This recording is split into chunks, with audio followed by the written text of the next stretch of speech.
എത്രമാത്രം നീ പാലിക്കും എന്ന്, എത്ര സ്നേഹം നീ ചൊരിയുന്നു. ഓർക്കുകയിൽ നിന്റെ കാരുണ്യം നേടാൻ ഒരു നാളും യോഗ്യനല്ല ഞാൻ, ഒരു നാളും യോഗ്യനല്ല ഞാൻ. എത്രമാത്രം നീ പാലിക്കും എന്നെ, എത്ര സ്നേഹം നീ ചൊരിയുന്നു. ഓർക്കുകയിൽ നിന്റെ കാരുണ്യം നേടാൻ ഒരു നാളും യോഗ്യനല്ല ഞാൻ, ഒരു നാളും യോഗ്യനല്ല ഞാൻ. കർത്താവിന് മഹത്വം ഉണ്ടാകട്ടെ. 57 സങ്കീർത്തനം അതിൻ്റെ 1 മുതലുള്ള വചനഭാഗങ്ങളെ നമുക്ക് വായിക്കാം. ദൈവമേ, എന്നോട് കൃപയുണ്ടാകണമേ, എന്നോട് കൃപയുണ്ടാകണമേ. ഞാൻ നിന്നെ ശരണം പ്രാപിക്കുന്നു. അതെ, ഈ ആപത്തുകൾ ഒഴിഞ്ഞു പോവുവോളം ഞാൻ നിന്റെ ചിറകിൻ നിഴലിൽ ശരണം പ്രാപിക്കുന്നു. ദൈവത്തിന് നന്ദിയുടെ സ്തോത്രം. ഈ 57 സങ്കീർത്തനം ചമയ്ക്കുവാൻ ഒരു കാരണമുണ്ട്. അവൻ ശൗലിൻ്റെ മുമ്പിൽ നിന്ന് ഗുഹയിലേക്ക് ഓടിപ്പോയ കാലത്ത് ചമച്ചത് എന്നാണ് നമ്മളെ ഇവിടെ കേൾപ്പിക്കുന്നത്. അപ്പോൾ 57 സങ്കീർത്തനത്തിന് ദൈവമക്കൾ ഓർത്തു നോക്കണം. തൻ്റെ അഭിഷക്തൻ തന്നെ കൊല്ലുവാനായിട്ട് കാത്തിരിക്കുന്ന ഒരു ശത്രു, പക്ഷേ ശത്രുവായിട്ടല്ലല്ലോ ദാവീദ് ഇവിടെ കാണുന്നത്, തൻ്റെ അഭിഷക്തനായിട്ട് തന്നെ കാണുന്നു. ദൈവത്തിന് നന്ദിയോടെ സ്തോത്രം. അവൻ ശൗലിൻ്റെ മുമ്പിൽ നിന്ന് ഗുഹയിലേക്ക് ഓടിപ്പോയ കാലത്ത് ചമച്ചതെന്ന് വചനം നമ്മളെ കേൾപ്പിക്കുമ്പോൾ ദൈവമക്കളെ വചനം കേട്ടോ. ദൈവമേ, എന്നോട് കൃപയുണ്ടാകണമേ, എന്നോട് കൃപയുണ്ടാകണമേ. ഞാൻ നിന്നെ ശരണം പ്രാപിക്കുന്നു. ഗ്ലോറി സ്തോത്രം. ശത്രു പിന്നാലെ വരിക. ശത്രുവിനെ പേടിക്കേണ്ട കാര്യമില്ല. കാര്യം നമ്മൾ നോക്കിയാൽ ശൗല് 1000 കൊന്നു, ദാവീദോ 10,000 കൊന്നു എന്ന് അനുഗ്രഹിക്കപ്പെട്ടതായ ആ തിരുവചന ഭാഗത്തെ നമ്മൾ ഓർത്തു നോക്കിയാൽ സ്തോത്രം, ദാവീദിന് നിസ്സാരമാണ്. ശൗലിനെ നേരിടുന്നതിന് ഒരു കുഴപ്പമില്ല.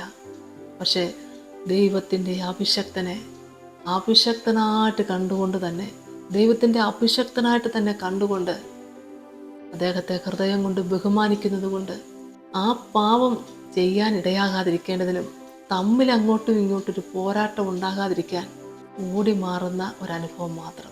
ദാവീദ് രാജാവിനെ പേടിക്കേണ്ട കാര്യമില്ല. പക്ഷേ ദാവീദ് രാജാവ് ദൈവത്തെ ഭയപ്പെടുന്നു. അതുകൊണ്ട് തന്നെ തൻ്റെ അഭിഷക്തനെ കരുതുന്നു. ദൈവത്തിന് സ്തോത്രം. എന്നാലും ദൈവമക്കളെ, ശത്രുവിൻ്റെ മുൻപിലല്ലേ നിൽക്കുന്നത്. ശത്രുക്കളുടെ വിചാരം എപ്പോൾ വേണേലും തകർത്ത് തരിപ്പണമാക്കുക എന്നുള്ളത് മാത്രമേ ഉള്ളൂ. കരുണയില്ലാത്തൊരു മനസ്സാണ് അവിടെ. ഈ ഒരു സാഹചര്യത്തിൽ ദൈവമക്കളെ ദൈവത്തോട് പ്രാർത്ഥിക്കുകയാണ്. ദൈവമേ, എന്നോട് കൃപയുണ്ടാകണമേ. ദൈവത്തെ വിളിച്ചപേക്ഷിക്കുക. വിശ്വാസത്തിന് തെറ്റില്ല. ഞാൻ ഇത്ര കാലം നിന്നെ ആരാധിച്ചിട്ട് ശത്രു പിന്നെയും എന്നെ പിന്തുടരുന്നു. എന്നെ പിന്തുടരുന്ന ശത്രുവിനെ ഒന്നെങ്കിൽ നീ മാറ്റ്, അതല്ലെങ്കിൽ ഞാൻ നിന്റെ സന്നിധിയിൽ നിന്ന് മാറിപ്പോകും, നിന്നെ പഴിക്കും, ദൂഷിക്കും. ഇതൊന്നും പറയുന്നില്ല. ദൈവത്തെ ഭയപ്പെട്ട്, ഇതാണ് ദൈവമക്കളെ യഥാർത്ഥത്തിൽ ഒരു ക്രിസ്ത്യാനിക്ക് വേണ്ടിയത്. ഇത് മാത്രമാണ്. ജീവിതത്തിൽ പ്രശ്നങ്ങൾ ഏറി വരാം, അപ്പോഴും ദൈവത്തോട് ചേർന്ന് നിന്നുകൊണ്ട് പ്രാർത്ഥിക്കുന്ന ആ പ്രാർത്ഥന സ്വർഗം കേൾക്കാതെ പോകും. ആമേൻ. എത്ര മനോഹരമായൊരു പ്രാർത്ഥനയാണിത്. ദൈവമേ, എന്നോട് കൃപയുണ്ടാകണമേ, എന്നോട് കൃപയുണ്ടാകണമേ. ഞാൻ നിന്നെ ശരണം പ്രാപിക്കുന്നു. മറ്റാരെയല്ല ശരണം പ്രാപിക്കുന്നത്, ദൈവത്തെ ശരണം പ്രാപിക്കുക. ആമേൻ. ഈ സമയത്ത് കരുത്തുള്ള ആരെങ്കിലും കൂട്ടത്തിൽ ഉണ്ടെങ്കിൽ നല്ലതായിരുന്നു എന്ന് കരുതിക്കൊണ്ട് കരുത്തുള്ളവരെ കൂടെ നിർത്തിയില്ല. തനിക്ക് ചെയ്യാൻ പറ്റാത്തത് മറ്റുള്ളവരെ കൊണ്ട് ഇത് ചെയ്യിപ്പിക്കുന്നതുമില്ല. ദൈവത്തിൽ ശരണം പ്രാപിക്കുക. ദൈവമക്കളെ, മരണപര്യന്തം വിശ്വസ്തരായി തീരുവാൻ ദൈവം ഇത് സഹായിക്കട്ടെ.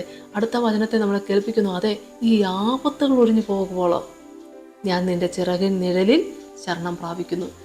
ഏത് വിഷയമായിരിക്കട്ടെ, ഈ സമയത്ത് കർത്താവിൻ്റെ സന്നിധിയിൽ മനസ്സോടുകൂടി വചനം ഒന്ന് ഏറ്റെടുത്ത് പറയുവാൻ നിങ്ങളുടെ ഹൃദയത്തെ ദൈവം ഒരുക്കട്ടെ. അതെ, ഈ ആപത്തുകൾ ഒഴിഞ്ഞു പോകുവോളം ഹല്ലേലൂയ, ഞാൻ നിന്റെ ചിറകിൻ നിഴലിൽ ശരണം പ്രാപിക്കുന്നു. നിന്നെ വിട്ടിട്ട് ഞാൻ എങ്ങോട്ട് പോകാനാ? നിന്റെ മക്കൾ ജീവന്റെ വചനമുണ്ടല്ലോ.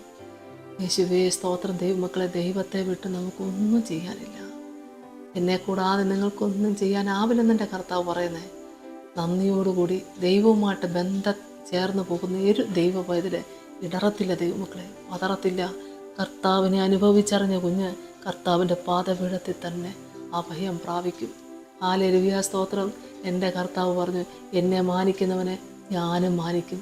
ദൈവസന്നിധിയിൽ എത്ര ആപത്തിലും അപകടത്തിലും പെട്ടു നിൽക്കുകയായിരിക്കട്ടെ, ദൈവത്തിൽ ആശ്രയം വെച്ചാൽ ആ വിരിച്ച ചിറകിൻ മറവിൽ നമ്മളെ മറയ്ക്കും ദൈവമക്കളെ. കർത്താവ് കാത്തോളും. നമുക്ക് പ്രാർത്ഥിക്കാം. അതെ, ഈ ആപത്തുകൾ ഒഴിഞ്ഞു പോകുമ്പോളം ഞാൻ നിൻ്റെ ചിറകിൻ നിഴലിൽ ശരണം പ്രാപിക്കുന്നു. സ്തോത്രം കർത്താവേ, കരുണാസമ്പന്ന എൻ്റെ സ്വർഗീയ നല്ല ദൈവമേ, കർത്താവേ, അവിടുത്തെ തിരുസന്നിധിയിലേക്ക് അടിയങ്ങളെ സമർപ്പിച്ചുകൊണ്ട് പ്രാർത്ഥിക്കുന്നപ്പ എൻ്റെ യേശുവേ, സ്തോത്രം. അതെ, ഈ ആപത്തുകൾ ഒഴിഞ്ഞു പോകുമ്പോളം എൻ്റെ ചിറകിൻ മറവിൽ ഞങ്ങൾ വസിക്കുകയാണ് കർത്താവേ. എൻ്റെ യേശുവേ, ഞങ്ങളെ കാത്തുകൊള്ളണമേ കർത്താവേ. നീ ശുശ്രൂഷ പങ്കുചേർന്ന മക്കൾക്ക് വേണ്ടി പ്രാർത്ഥിക്കുന്നു. ഏത് ആപത്തിലും അപകടത്തിലും പെട്ടവരാണെങ്കിലും ഇന്നെൻ്റെ കർത്താവ് അവർക്ക് സമാധാനം കൊടുത്ത് അനുഗ്രഹിക്കണമേ കർത്താവെ. ആ വിധിച്ച ചിറകിൻ മറവിൽ നിൻ്റെ മക്കളെ ചേർത്ത് അനുഗ്രഹിക്കണമേ എൻ്റെ കർത്താവെ. എത്ര കഷ്ടത വന്നാലും, എത്ര കണ്ണുനീര് വന്നാലും, എത്ര നിന്ന വന്നാലും, എത്ര ഞെരുക്കം വന്നാലും, എത്ര നഷ്ടങ്ങൾ വന്നാലും, എത്ര ഒറ്റപ്പെടേണ്ടി വന്നാലും എൻ്റെ കർത്താവിൻ്റെ പാദപീഠത്തിലിരുന്നു കൊണ്ട് ദൈവത്തെ ആരാധിക്കുന്ന മക്കളായി തീരുവാൻ എല്ലാവരെയും സഹായിക്കണമേ. മരണപര്യന്തം ദൈവത്തിൻ്റെ സന്നിധിയിൽ വിശ്വസ്തരായി നിൽപ്പാൻ തക്കണം കർത്താവെ. അടിയങ്ങളെ എല്ലാവരെയും സഹായിക്കണമേ. നിൻ്റെ മക്കളുടെ മനസ്സിനെ അലട്ടിക്കൊണ്ടിരിക്കുന്ന എല്ലാ സങ്കടങ്ങളും കർത്താവെ അങ്ങ് ഏറ്റെടുക്കണേ അപ്പാ. പിതാവിൻ്റെയും പുത്രൻ്റെയും പരിശുദ്ധാത്മാവിൻ്റെ നാമത്തിൽ അപേക്ഷിക്കുന്നു. കൃപയോടെ കേൾക്കുമാറാകണമേ. ആമേൻ. യേശുവേ, സ്തോത്രം.